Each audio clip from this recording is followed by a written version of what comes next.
Amis guitaristes, bonjour et bienvenue dans l'atelier de Tomco. Enfin, vous avez le pédalboard de vos rêves. Vous avez des pédales numériques partout, un gros HX Stomp au milieu qui sert de contrôleur MIDI en plus pour activer tout le reste.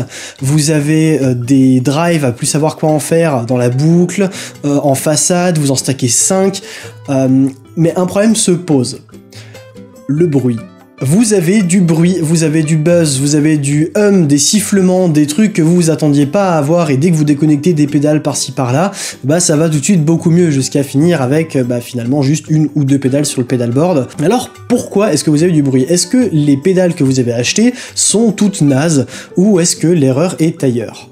Bah vous vous en doutez, la raison pour laquelle vous risquez d'avoir beaucoup de bruit avec vos pédales, c'est que vous utilisez une mauvaise alim. L'alimentation, c'est littéralement le cœur de votre pédalboard. C'est l'élément qui va vous permettre d'avoir tout le courant et toutes les tensions correctement propagées à tous vos équipements. Ainsi, c'est plutôt une mauvaise idée de faire des économies et de partir sur les alims les moins chères, en se disant que voilà, une guirlande et une one spot, c'est largement suffisant. Il faut pousser un petit peu plus. Et c'est ce que je veux vous montrer dans cette vidéo, vous expliquer comment est-ce qu'on lit déjà un bloc d'alimentation, parce que ça vous évitera à vous de faire des erreurs en les branchant par mégarde, en fait, en branchant le premier qui passe, mais aussi ça va vous permettre de comprendre un peu plus comment fonctionnent les alimentations en général. Et restez bien jusqu'à la fin, puisque je vous donne mes recommandations de blocs d'alimentation pour pédalboard à la fin de la vidéo. La première chose à vérifier sur votre alimentation, c'est très simple. C'est est-ce qu'elle est alternative ou continue. Bah ouais, en fait, la tension, elle peut très bien onduler, c'est ce qu'il y a dans le secteur, par exemple, on a en France 50 Hz, ça veut dire que 50 fois par seconde, on a des oscillations de la tension. Donc c'est très simple, si vous avez une alimentation alternative entre les mains, en tension alternative, vous allez avoir un petit symbole de vague qui représente justement cette ondulation. Les alimentations continues, elles ont un symbole marqué avec une grande barre horizontale et en dessous 3 petits pointillés. Ça veut simplement dire que l'alimentation délivre une tension continue, fixe, stable, il n'y a pas d'histoire d'ondulation positive puis négative, c'est 9 volts et puis c'est tout. Même si la majorité des pédales d'effet de nos jours utilisent des alimentations uniquement continues, donc par exemple 9 volts ou 18 volts ou 15 volts continues, à l'époque, c'était pas forcément le cas. Au début, déjà, on avait des pédales branchées sur le secteur ou à pile. Donc pile, il n'y avait pas de problème, ça pouvait se clipser que dans un seul sens. Sur secteur, pareil, on branche dans la prise, ça fonctionne. Alors il y avait toujours la surprise quand on débarque des États-Unis en Europe et qu'on passe du coup d'un réseau 110 volts à un réseau 230 volts, quand on fout 2 fois plus de tension dans la pédale, forcément elle est pas contente et elle grille. Le fait est que maintenant, la quasi-totalité des pédales d'effet sont en tension continue, donc là, vous regardez juste sur votre bloc d'alimentation, est-ce qu'il y a une vague ou est-ce que c'est des barres? Si c'est des barres, c'est ce que vous voulez pour votre pédale, quoi. La deuxième chose à regarder, c'est tout con aussi, en fait, c'est le connecteur. Est-ce que le truc que vous avez au bout de votre alim peut se brancher dans votre pédale? Et surtout, est-ce qu'il se branche avec du jeu ou est-ce qu'il se branche en forçant? Si vous forcez, généralement, c'est pas bon signe, et s'il y a du jeu, c'est que ça fait un mauvais contact. Soit vous n'avez pas le bon connecteur, ça peut arriver, soit vous avez le connecteur de la pédale qui est défectueux et qui du coup a trop de jeu. Donc vous devrez vous rediriger vers un SAV ou un technicien compétent. Le plus grand standard pour les pédales d'effet de nos jours, c'est des connecteurs comme celui-là. C'est 5,5 mm de diamètre à l'extérieur et 2,1 mm de diamètre à l'intérieur. C'est des connecteurs tout à fait classiques, il y a plein de trucs qui ont ce format-là, mais il faut vraiment respecter ces dimensions parce que sinon ça rentre tout simplement pas bien. Dans les années 70 et 80, il y avait un autre format qui existait et qui était beaucoup plus populaire et qu'on retrouve même maintenant sur certaines pédales reissue, comme par exemple la Big Muff de Electro Harmonix, mais aussi la Tube Screamer TS808 de Ibanez. Je parle bien sûr du connecteur à la con, entre guillemets, je vais l'appeler comme ça parce que ça nécessite un adaptateur. Ça c'est un connecteur 3,5 mm mini jack, quoi. C'est vraiment un mini jack comme si vous aviez des écouteurs. Pour ceux qui savent encore ce que c'est que des écouteurs, pas Bluetooth. Avec un fil là. La solution la plus simple pour utiliser des pédales avec ce type de connecteur de nos jours, c'est pas d'acheter une alim à part, c'est d'acheter juste simplement un câble d'adaptation. Donc ça c'est un exemple de câble que vous pouvez utiliser. Ça se trouve un peu partout. Vous connectez en fait le standard qui est le 5,5 par 2,1 mm dont je vous parlais juste avant, donc le rond. Vous le branchez dans les fesses et vous avez la pointe qui ressort et qui est tout simplement le connecteur à l'ancienne qui vous permettra d'utiliser toutes vos pédales vintage qui sont compatibles. Oui, la Procorat aussi avait ça d'ailleurs. Et enfin, une chose ultra importante à vérifier avant de brancher n'importe quoi, mais vraiment faites-le, c'est important, la polarité de vos alims. Combien de fois j'ai des gens qui testent des pédales avec des alimentations avec une polarité inversée? Le standard, dans le monde en général, l'électroménager, mais aussi par exemple les chargeurs de téléphone, de vieux téléphones d'ailleurs, de cellulaires si je puis dire même, mais aussi les synthés et les boîtes à rythme, ça marche en général avec des alimentations dont le point central est positif, donc le diamètre interne du connecteur dont je vous parlais est positif, et le diamètre externe, lui, est négatif. Ça, c'est le méga gros standard. Et Boss, lorsqu'ils sont arrivés sur le marché des pédales et qu'ils ont cassé les codes, échangé au passage le connecteur d'alimentation que tout le monde utilisait, on est passé du coup du 3,5 mm mini jack à celui qu'on a actuellement, donc le connecteur cylindrique que vous avez à la maison, Boss s'est pointé en disant non, nous on va choisir d'utiliser un centre négatif et l'extérieur sera positif. Pourquoi ? Parce qu'en fait les connecteurs dans les pédales Boss, c'est l'extérieur qui a un switch automatique. Quand on branche un câble, ça désactive la pile. Et en fait, pour que ça désactive la pile à la fois quand on branche un câble pour pas la décharger et quand on débranche le jack, pas le choix, il a fallu mettre le diamètre extérieur en positif. Parce que le négatif, on pouvait pas le commuter, le négatif, c'était déjà pris pour le jack, justement.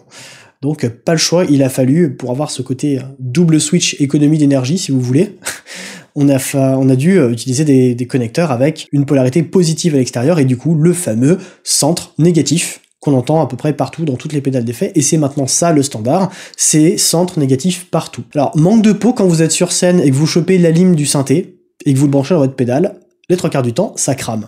Parce que c'est pas prévu pour ça. En inversant la polarité, vous grillez à peu près tous les composants qui sont derrière, et en général, les fabricants sont vraiment rapaces sur ce qu'ils mettent à l'intérieur. Ils mettent pas de circuit de protection, c'est-à-dire qu'ils ont une vieille diode qui crame. Du coup, si elle crame, soit ça bute votre alim au passage, tant qu'à faire, soit ça marche juste pas et ça crame le reste du circuit, donc autant dire que l'intérêt est quand même assez nul, sachant que de nos jours on a des composants qui sont tout à fait capables de laisser passer du courant que dans une seule direction, qui sont pas des diodes mais des MOSFET, et c'est ce que moi j'utilise dans mes pédales Tomco. Ce sont des composants qui, montés correctement, tout simplement vont empêcher le passage du courant si la tension est dans le mauvais sens. Et si c'est dans le bon sens, là on laisse passer. Et c'est vachement pratique parce que c'est non destructif. Si vous branchez une alim avec une polarité inversée, il n'y aura pas de problème et ça ne fonctionnera juste pas. Pareil, si vous branchez du coup une alimentation alternative, on aura du buzz de fou parce que c'est pas prévu pour, mais ça ne va pas cramer votre pédale. Au moins vous entendez avec le buzz qu'il y a un vrai problème, donc en général vous allez déconnecter assez vite. Jusqu'ici, on parlait d'alimentation alternative ou continue. Le standard, c'est continu. Pour reconnaître la polarité, c'est aussi écrit sur la pédale, vous allez avoir ce genre de symbole. Donc là, je vous mets les deux en même temps. Le centre positif, vous voyez qu'il y a un point au milieu, un trait qui part du point et qui indique plus, centre positif, et du coup, l'anneau extérieur est indiqué avec un moins. Il y a aussi le symbole inverse, forcément, avec le petit point du symbole relié au moins, centre négatif cette fois-ci, et l'extérieur, donc l'anneau relié au plus, ça sera à ce moment-là l'extérieur positif. Donc vous retrouverez ce symbole toujours marqué sur vos alimentations lorsque ce sont des alimentations continues. Très logiquement, si c'est alternatif, comme ça arrête pas d'échanger, ils le mettent pas ce logo. Au moins, ça permet de vérifier que vous avez la bonne alim entre les mains. Quelque chose de très important aussi, c'est la tension. Bon, jusqu'ici, ça vous choque pas, on parle toujours d'alim 9 volts, 15 volts, 18 volts. Certaines pédales acceptent des tensions variables, donc des fois on peut mettre 9 volts, des fois on peut mettre 18 volts. Mais au global, je vous le recommande pas. Déjà parce que pour la question du headroom, c'est un mythe total et l'intérêt est quasi nul, on risque plus de faire des conneries qu'autre chose. Mais aussi parce que si vous mettez une tension trop faible, par exemple si vous mettiez 5 volts dans une pédale prévue pour 9, il y aura pas de problème, ça va juste pas bien marcher, ça sera sous-alimenté. En revanche, si vous mettez 18 volts dans une pédale qui n'est prévue que pour 9, vous allez cramer des trucs. C'est pour ça que vous lisez sur les forums que Jean-Michel est déçu parce que la pédale elle marche plus, il a mis 18 volts dans son overdrive en 9 volts uniquement, et tout d'un coup il y a une odeur de brûlé. Oui, si c'est pas écrit dessus, ou s'il y a marqué 9 volts seulement, genre 9 volts only, c'est ce que je mets sur certaines de mes pédales, mettez pas plus, ça ne sert absolument à rien. Vous allez me dire, ouais, mais 18 volts, ça permet d'augmenter le headroom, c'est bien. La différence, elle est beaucoup plus flagrante sur 1% de la course du potard qu'en mettant 18 volts au lieu de 9. Je démystifierai ça dans un autre épisode, mais là, ça sera vraiment technique parce qu'on va sortir des graphes de saturation. Donc, on va vraiment regarder comment une pédale sature en détail, et pour faire cet épisode sur l'headroom, il faut d'abord que je vous fasse un épisode dédié sur le clipping. Et enfin, le dernier paramètre important à lire sur son bloc d'alimentation, c'est le courant. Enfin, en fait, l'intensité du courant, mais je vais parler de courant parce que c'est plus pratique, qui est en fait le courant maximal que peut délivrer l'alimentation. Et je dis bien maximal, c'est-à-dire que si votre pédale, elle demande, par exemple, 100 mA, si vous avez une alim qui donne 200 mA, c'est bon. la pédale ne prendra que 100 mA. Je vais prendre une métaphore, c'est comme si vous aviez un seau que vous voulez garder plein, donc votre alim c'est le robinet au-dessus, et la pédale que vous branchez c'est un trou au fond du seau. Pour que le seau reste plein, il faut que vous fournissiez au moins autant d'eau que ce qui sort. C'est un peu l'idée. Votre pédale demande, 15 mA, fournissez lui au moins 15 mA. Par contre, si vous mettez moins, vous risquez d'endommager votre alimentation, parce qu'elle va se mettre soit en sécurité, soit elle n'a pas de sécurité et elle va commencer à chauffer. Et si elle chauffe trop, elle brûle. Pas fou. Donc, toujours avoir une alimentation qui a exactement la même tension, et un courant supérieur ou égal à ce qui est demandé par la pédale. Allez, petit exercice, comment vous lisez ça? Je vous laisse 5 minutes pour m'écrire ça en commentaire. Voilà, c'est bon, on va pas attendre non plus, vous mettrez sur pause s'il y a besoin.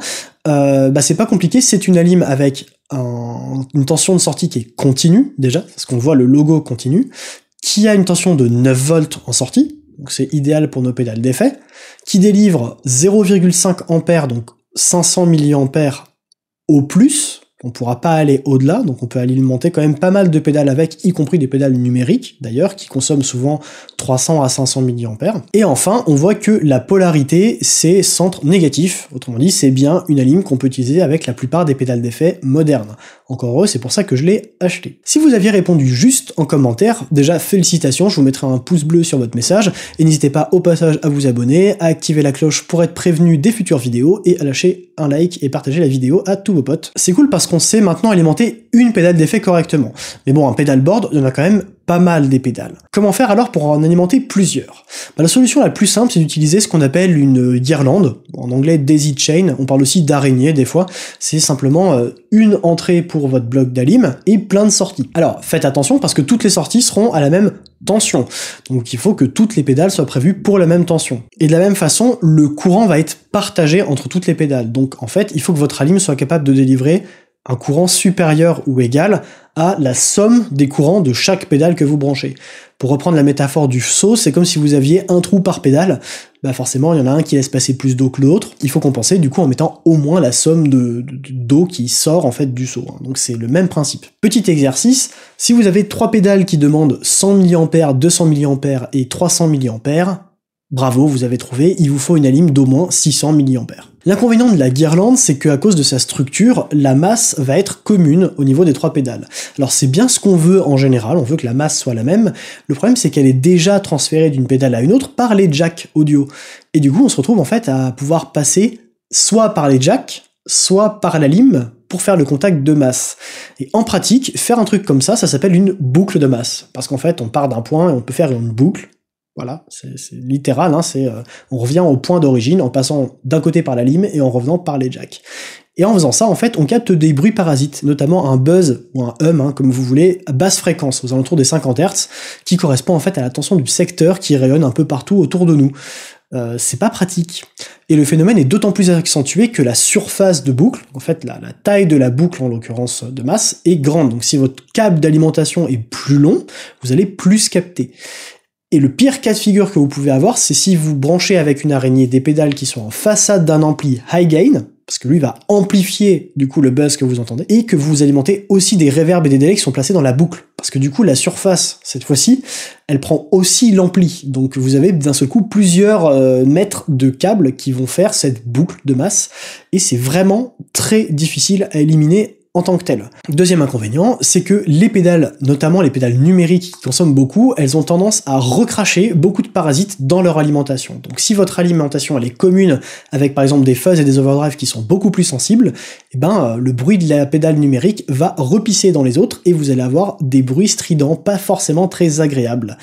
Bref, une autre raison de ne pas utiliser la guirlande. C'est pratique, ça dépanne, je vous conseille quand même d'en avoir une à côté, parce que vous savez jamais quand vous allez avoir besoin, votre alim de pédalboard elle meurt, il vous faut une guirlande, vous sortez ça, voilà. Par contre, je vous conseille pas de mettre plus de 3 pédales ensemble, et prenez des pédales qui sont du coup les unes après les autres dans le pédalboard, et de préférence un peu du même type. Donc 3 pédales analogiques, par exemple, votre fuzz, une drive et une disto. Ou alors un boost, un compresseur, et une overdrive. Mais vous n'allez pas mettre genre un délai numérique, un chorus analogique et une fuzz ultra sensible aux parasites. Voilà, là vous êtes sûr que vous allez avoir du buzz. Pareil, j'en profite pour dire que toutes les alimes variables que vous pouvez changer là de 4 volts à 15 volts avec un petit switch bizarre avec une flèche, poubelle, hein, ça sert à rien, c'est pas du tout prévu pour de l'audio. Parfois vous avez même plein de connecteurs en sortie, comme ça vous êtes sûr de brancher le bon. C'est absolument pas adapté à l'audio. Faut arrêter avec ces trucs-là, ça fout du buzz mais partout, c'est immonde. Et en fait la raison c'est qu'elles sont pas assez bien filtrées. La vraie bonne solution pour alimenter votre pedalboard, c'est d'avoir une vraie alimentation dédiée. Une alim dédiée pour toutes vos pédales et qui est prévue pour. Et là, je suis très critique de la qualité des différentes alimes qu'on trouve sur le marché. Franchement, il y a à boire et à manger. Déjà, il va vous falloir une alim qui a suffisamment de sorties pour alimenter toutes vos pédales. Bon, jusqu'ici, vous savez compter, je pense. Vous allez pouvoir facilement trouver la ligne à la taille qu'il vous faut. Certaines d'ailleurs en passage ont des petits switches à l'arrière pour changer la tension de la lime. Donc c'est pratique si vous avez une pédale qui demande par exemple 12 volts ou 18 volts pour de vrai. Là vous êtes obligé d'alimenter avec 18 volts. Vous allez pouvoir dédier une sortie de 18 volts sur votre alim juste en basculant ce switch. Les autres seront en 9 volts. Il y a 3 critères majeurs pour moi pour sélectionner ensuite une alim de qualité. 3 choses qu'il faut regarder avec attention. Déjà il faut une alimentation qui soit filtrée. C'est quoi une alimentation filtrée? Bon alors 99% du temps elles le sont. Les rares fois où elles le seront pas, c'est soit parce que vous l'avez construite vous-même, mais dans ce cas, reprenez des cours d'électronique ou finissez de construire tout simplement parce qu'il reste juste un condensateur à mettre, soit parce que vous utilisez justement ces alimentations variables qui sont pas du tout prévues pour de l'audio et qui sont juste dégueulasses. Bon, je vais vous mettre un schéma et je vais vous expliquer comment ça marche. Ça, c'est ce que vous avez, en gros, dans toutes les alimentations continues du monde. Vous avez au début, alors un transformateur, hein, qui sert surtout pour la sécurité, mais aussi à baisser la tension. Si on met 230 volts du secteur dans la pédale directement, ça va pas bien se passer, vous vous en doutez. Donc on va baisser la tension et on va sécuriser l'utilisateur grâce à un transformateur. Il est pas représenté sur le schéma, mais c'est en gros ce que vous allez avoir à gauche. Comme la tension est alternative en sortie de votre secteur, vous allez redresser la tension avec des diodes. Donc là, vous avez un pont de diodes, 4 diodes, qui vont s'occuper de laisser passer alternativement les plus et les moins de façon à n'avoir que du plus à la fin. Et ensuite, vous avez une résistance de charge. Donc ça, c'est en gros la pédale d'effet que vous branchez. Elle va pomper du courant comme le ferait une résistance. Ça, c'est pas forcément très intéressant. Et un condensateur. Si vous mettez pas de condensateur, vous avez du coup une alimentation qui est non filtrée. Le résultat est dégueu parce qu'en fait on a vraiment une moyenne qui est effectivement une tension continue, donc la moyenne par exemple ça sera 9 volts, mais on a des pics qui descendent jusqu'à 0 et qui remontent jusqu'à, on va dire, 15-18 volts.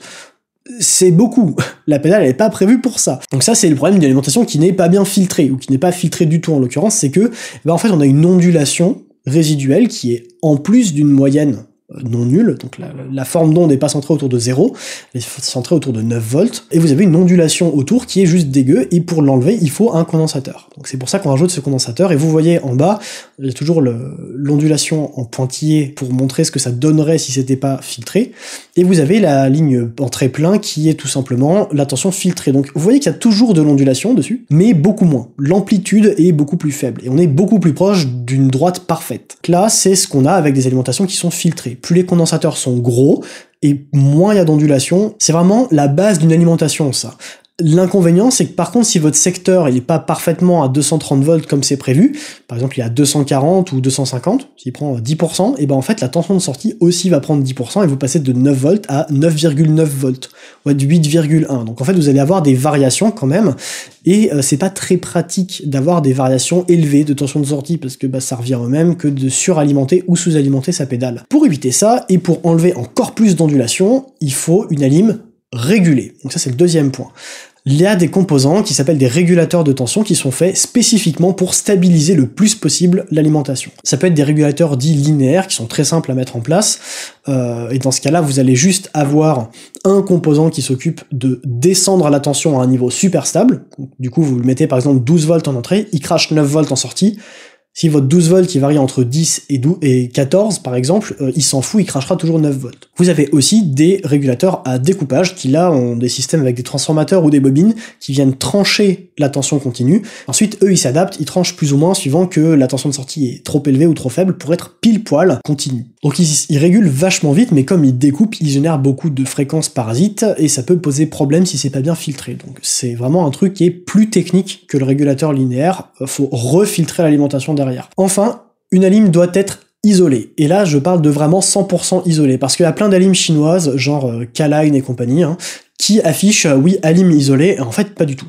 Ce qu'ils font dans leur alim, c'est qu'ils ont, par exemple, un 12 volts qui est généré par un transformateur, des diodes et un condensateur, et ensuite il le divise en plein de branches, une par sortie, avec un régulateur linéaire à chaque fois, pour descendre à 9 volts.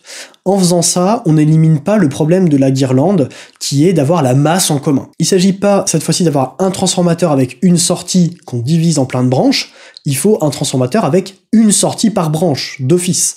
Par exemple, si vous avez une alim à 12 sorties, il faut un transfo à 12 sorties. Ou 2 transfos à 6. Bref, vous avez l'idée, quoi. Vous pouvez vérifier si les alims que vous avez à la maison sont isolés ou non grâce à un multimètre en mode beeper. En mode beeper, le multimètre, en faisant contact avec les deux sondes, on va avoir un bip. Donc il va détecter les contacts électriques nets.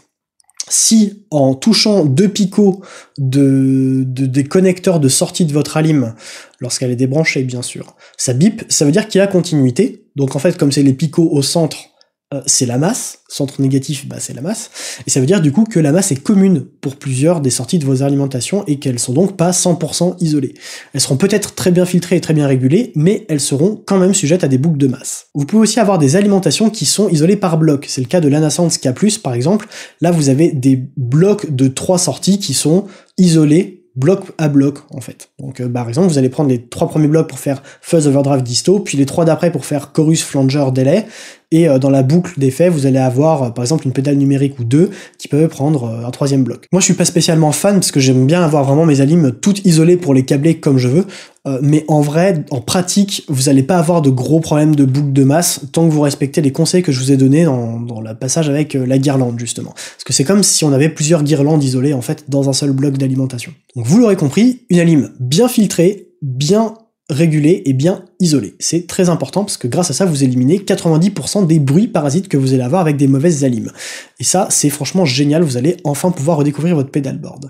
J'attire votre attention sur un dernier phénomène qui est un peu plus bizarre et qui parlera plus aux électroniciens, je pense, c'est le phénomène de bruit de mode commun. Alors ça, c'est un peu complexe à expliquer, mais en gros, tout ce qu'on a fait jusqu'ici, filtrer, réguler, isoler, ça permet d'avoir une tension entre le moins et le plus de votre alim qui est la plus stable possible et qui n'a pas de problème de boucle de masse. Donc vous n'avez pas de contact entre les masses des différentes alims. Le bruit de mode commun, ça vient lorsque vous avez à la fois la masse et la sortie, donc à la fois le moins et le plus si vous voulez, qui oscillent eux-mêmes autour d'une référence, en l'occurrence par exemple du boîtier qui est connecté à la terre de votre alimentation ou votre pedalboard ou autre chose. Le fait est que vous allez avoir une ondulation qui n'est pas entre le moins et le plus, puisque ça bouge ensemble, finalement c'est toujours fixe, mais vraiment les deux en même temps. Et en faisant ça, en ayant cette espèce d'ondulation de mode commun, parce qu'il y a une référence commune autour de laquelle ça ondule, vous avez du bruit qui peut repisser dans le reste de votre équipement. Et ça m'est arrivé en fait sur une ligne de chez K-Line, encore, hein, je bitch dessus, mais pour le coup c'était vraiment de la merde. Elle avait bien toutes ses sorties isolées, mais elle avait un bruit de mode commun, donc en fait un bruit, cette espèce de bruit un peu bizarre dont je vous parle, qui n'apparaît que lorsque vous avez plusieurs pédales branchées sur la lime. Dès que vous avez 2 pédales, c'est fini. Parce qu'elles ont pas les mêmes niveaux de mode commun, et en ayant des différences à ce niveau-là, et ben ça se réinjecte dans votre signal audio.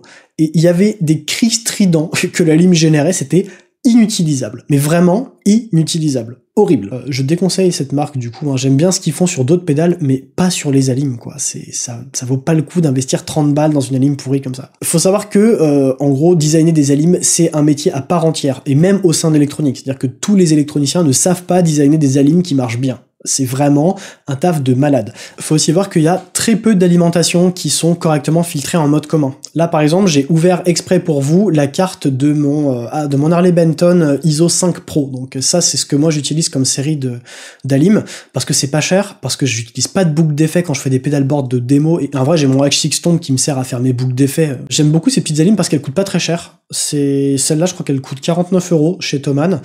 Je sais qu'il y en a qui ont eu des problèmes avec, qu'il y a eu des soucis, mais moi sur les 4-5 alims que j'ai de chez eux, j'ai pas un pet de bruit, j'ai pas du tout de problème, j'ai pas vraiment mesuré les sorties d'alim pour voir s'il y avait des ondulations résiduelles, mais de ce que j'ai vu, donc là vous voyez par exemple, je vais essayer de vous montrer, tiens. Voilà, j'essaie de faire la mise au point comme je peux hein, sur mon bazar. Là vous voyez, je pense assez bien la carte d'alimentation. Donc là vous voyez aussi, là vous avez les 2 switches qui servent à changer la tension hein, de sortie de certaines des sorties. Hein. Donc là vous avez 9 volts, 12 volts et 18 volts si je dis pas de bêtises. Et vous voyez, là on a bien 2 gros transformateurs qui, l'un va générer 3 sorties et l'autre va générer 2 sorties, et ils sont en fait 100% isolés. Il y a vraiment une isolation totale. Pareil, vous avez pas mal de condensateurs, les petits plots gris ronds, qui ont des valeurs suffisantes pour bien filtrer la tension de sortie, hein, donc c'est quand même pas trop mal foutu. Et vous avez des régulateurs qui régulent, hein, c'est leur travail. Autrement dit, vous avez bien une alim qui est 100% isolée, bien filtrée, mais pas en mode commun. Il n'y a pas de composant là-dessus qui permet de filtrer en mode commun correctement. C'est l'inconvénient, hein, dans des trucs pas trop chers comme ça. Et vous avez bien une tension régulée. Pour moi, c'est banco. Je vais refaire la mise au point du coup, parce que là on me voit pas. Vous l'aurez compris, il faut pas négliger une bonne alimentation. Ça sert à rien d'avoir un pedalboard à 1500 balles si vous branchez tout sur une guirlande. Vous allez forcément avoir des problèmes de bruit. Je vous recommande donc de prendre une alimentation de pedalboard qui soit bien filtrée, idéalement 100% isolée et régulée, et qui soit pas mensongère à ce niveau-là. C'est vraiment important d'avoir une alim qui a ces 3 caractéristiques, et bien sûr le nombre de sorties que vous voulez. À ce titre, moi je vais recommander la série Canvas Power HP de chez Walrus. Alors le HP, je crois que c'est High Power, c'est pour les gros formats, mais les plus petits formats sont bien aussi. Donc ça, de ce que j'ai vu, ça a l'air de bien marcher. J'en ai jamais eu entre les mains, ni vu les circuits, donc malheureusement je peux pas vous dire comment c'est à l'intérieur. Shioks aussi, ou Shuko, je sais plus comment ça se prononce. Bref, CIOKS. Ils font aussi de très bonnes alimentations, c'est le standard. Voodoo Lab en fait aussi des très bonnes, mais ils sont un peu moins reconnus à ce niveau-là. Vous avez aussi la Strymon Zuma, qui est, je crois, une des très rares à avoir un véritable filtrage de mode commun qui est inclus dans l'alimentation. Donc là, c'est peut-être le top du top, et ça explique pourquoi elle est aussi chère au passage. Si vous voulez soutenir des fabricants français, le seul que vous avez qui fabrique des alimentations, c'est Anasands avec la K+, donc là, ça sera des sorties isolées par bloc. En gros, ça marche quand même pas trop mal. Et puis, ce qui est bien, c'est que vous pouvez les chaîner. Donc vous avez une entrée 24 volts générale pour chaque alim et une sortie 24 volts pour en mettre plusieurs d'affilée. Pas la peine de se trimballer plein de guirlandes, vous pouvez en prendre et c'est assez modulaire. Enfin, si vous n'avez pas de budget, je peux pas vous conseiller autre chose que les petits Harley Benton que j'utilise, en espérant que vous tombiez pas sur un mauvais modèle. J'espère en tout cas que la vidéo vous a plu. N'hésitez pas à la partager à vos proches et à les harceler pour qu'ils la regardent. Lâchez un commentaire si ça vous a plu ou non d'ailleurs, hein, comme ça je suis au courant. Abonnez-vous à la chaîne et activez la cloche pour ne rien manquer des prochaines vidéos. Et maintenant, les alimentations n'ont plus de secret pour vous. J'espère en tout cas que la vidéo était pas trop technique et que vous saurez déchiffrer les blocs d'alimentation que vous avez à la maison. Comme ça, ça évitera de cramer des pédales pour rien. Sur ce, je vous dis à la prochaine et bonne musique.